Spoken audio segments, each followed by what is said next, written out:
Baik, assalamualaikum warahmatullahi wabarakatuh. Nama saya Nailul Izza Nafisah. Di sini saya akan memaparkan sedikit mengenai tinjauan pustaka, kerangka teori, metode, teknis analisis data, dan sistematika penelitian. Pada kali ini saya akan mengambil judul mengenai Al-Maidah 51 dari offline ke online, analisis penafsiran aulia dari kitab tafsir sampai dunia maya. Langkah yang pertama yaitu mengenai tinjauan pustaka. Tinjauan pustaka sendiri ialah ringkasan penelitian-penelitian sebelumnya tentang topik tertentu. Yang pertama yaitu berjudul Tafsir Al-Quran di Medsos, mengkaji makna dan rahasia ayat suci pada era media sosial. Dalam tulisan ini berbentuk buku, di mana ditulis oleh Nadir Shah Hussein. Isinya itu mengenai tafsir Al-Quran yang ada dalam internet, lalu dibukukan.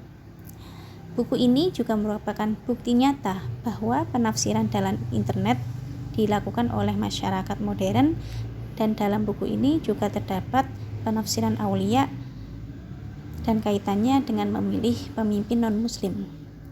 Kemudian yang kedua yaitu tesis dari Nafisatuz Zahra dengan judul Tafsir Al-Quran Audiovisual di Cibermedia, kajian terhadap tafsir Al-Quran di YouTube dan implikasinya terhadap studi Al-Quran dan tafsir. Dalam tesis ini menjelaskan mengenai masa-masa perkembangan media tafsir dari tulis hingga elektronik, terutama penafsiran yang ada dalam YouTube. Selain itu juga dijelaskan mengenai implikasi fenomena terhadap perkembangan ilmu tafsir sampai munculnya Digital Quranic Studies. Yang ketiga yaitu mengenai skripsi dari Lulu Nadhirah dengan judul Pemimpin Non-Muslim menurut Ibnu Taimiyah dan relevansinya dengan kontroversi Pilkada DKI Jakarta tahun 2017. Dalam skripsi ini menjelaskan tentang pendapat Ibnu Taimiyah mengenai pemimpin non-muslim serta relevansi pemikiran Ibnu Taimiyah tentang pemimpin non-muslim dengan isu Pilkada DKI Jakarta tahun 2017.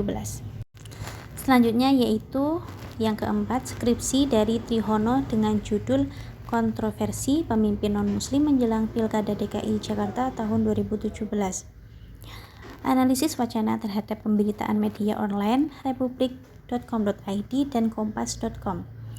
Dalam skripsi ini, Trihono menjelaskan pemahaman teori konflik dalam bidang sosial politik dan keagamaan pada media massa serta kontroversi yang berkembang terkait kepemimpinan non-muslim menjelang Pilkada DKI Jakarta tahun 2017 yang ada dalam republika.com.id dan kompas.com.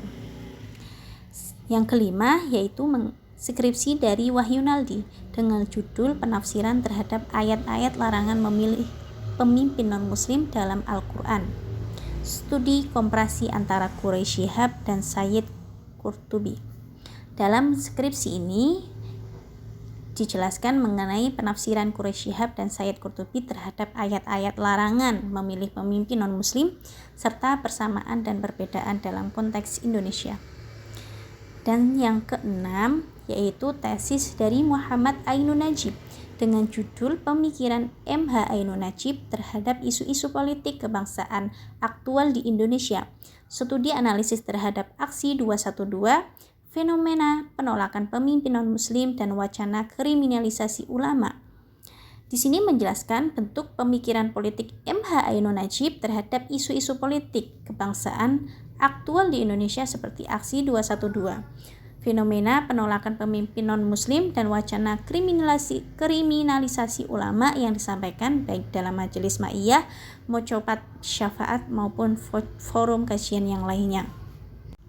Selanjutnya yaitu mengapa saya ini mengambil tema atau kajian ini, karena beberapa karya tulis yang sudah disebutkan tadi merupakan karya yang membahas hubungan penafsiran dengan internet dan penafsiran memilih pemimpin non-muslim dalam Islam.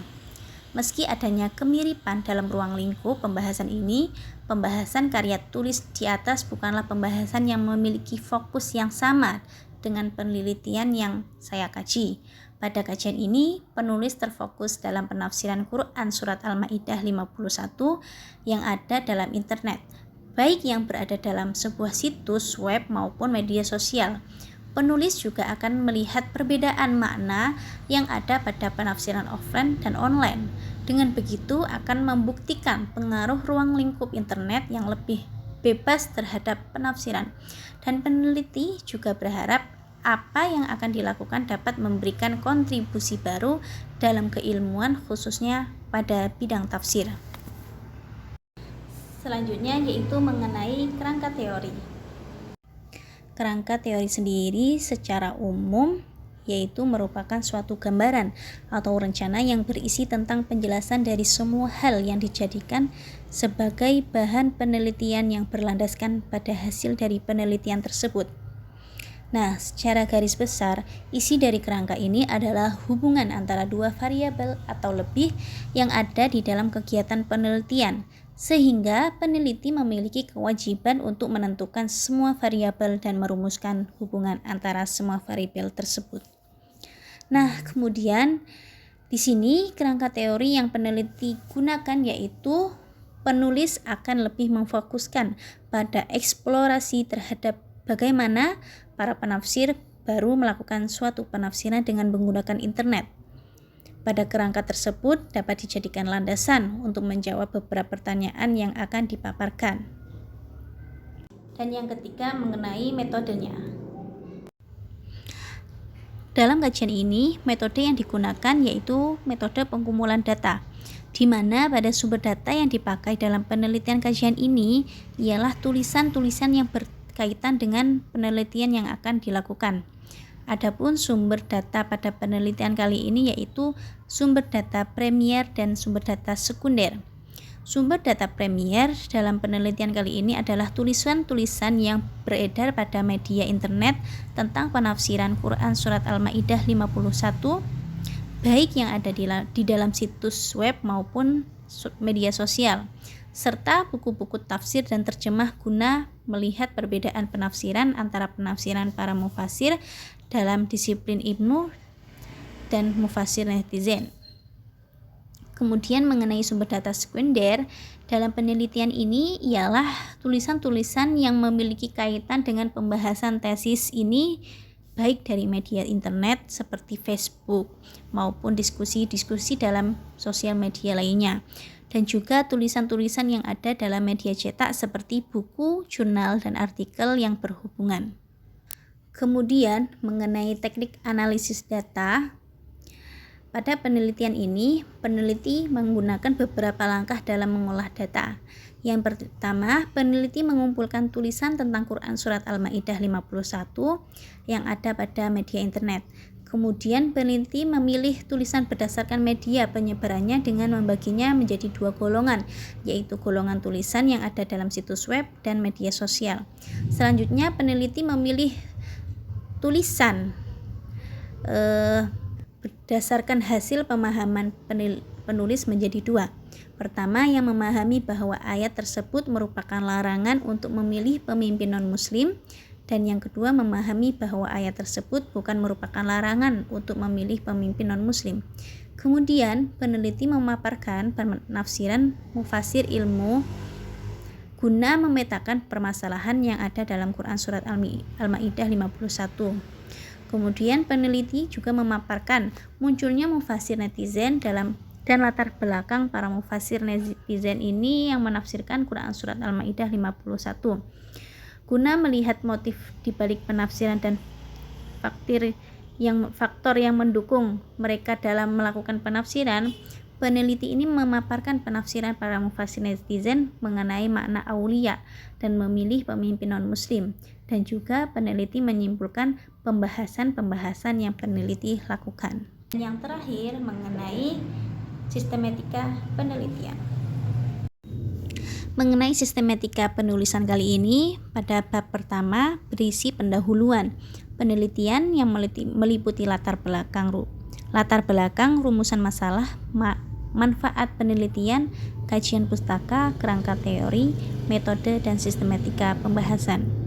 Kemudian pada bab 2 yaitu membahas tentang kemunculan mufasir, netizen, atau orang-orang yang menafsirkan Quran surat Al-Maidah 51 dalam internet.